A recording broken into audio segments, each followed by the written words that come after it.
আজ কালী পুজোর আগের রাত। চারিদিকে প্রদীপের আলো জ্বলছে। কেউ জানে না এই আলো শুধু অন্ধকার তাড়ানোর জন্য নয়, বরং আমাদের পূর্বপুরুষদের ঘরে ফেরার পথ দেখানোর জন্য জ্বলে। ভূত চতুর্দশী নামটা শুনলেই মনে হয় ভূতের গল্প, তাই না? কিন্তু আসলে এই দিনের গভীরে আছে ভক্তি, স্মৃতি আর আশীর্বাদের আলো। প্রাচীন বিশ্বাস অনুযায়ী কালী পুজোর আগের রাতে পৃথিবীতে ফিরে আসেন আমাদের পূর্বপুরুষেরা।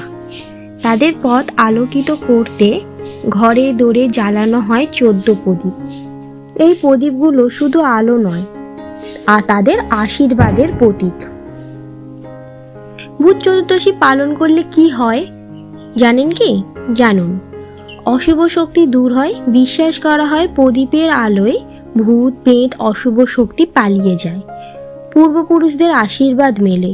এই দিনে আত্মারা ঘরে আসে আশীর্বাদ দিতে, তাই প্রদীপ জ্বালিয়ে তাদের স্বাগত জানানো হয়। ঘরে শান্তি ও সমৃদ্ধি আসে।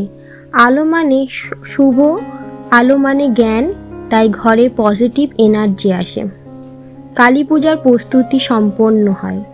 ভূত চতুর্দশী হলো কালী পূজার আগের দিন। এই দিনে ঘর পরিষ্কার করে আলো জ্বালিয়ে মা কালীকে আহ্বান জানানোর প্রস্তুতি নেওয়া হয়। কিভাবে পালন করতে হয়? সন্ধ্যায় ঘরের চারিদিকে বারান্দা, রান্নাঘর, উঠোনে 14টি প্রদীপ জ্বালাও, তেল বা ঘি ব্যবহার করে।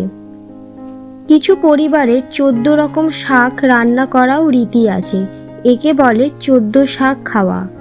এতে শরীর মন দুই শুদ্ধ হয় বলে মনে করা হয়। ভূত চতুর্দশীর নাম শুনে অনেকেই ভাবে ভয় পাবার মতন কিছু। আসলে এই দিনে ভূত মানে পূর্বপুরুষের আত্মা। তাদের শ্রদ্ধা জানিয়ে আলো জ্বালানোই হলো সত্যিকারের অর্থ। শুভ দীপাবলি। এই রকমই কিছু তথ্য জানতে অবশ্যই আমার চ্যানেলটা সাবস্ক্রাইব করবেন এবং ভিডিওটি ভালো লাগলে একটি লাইক এবং কমেন্টে লিখবেন জয় মা কালী।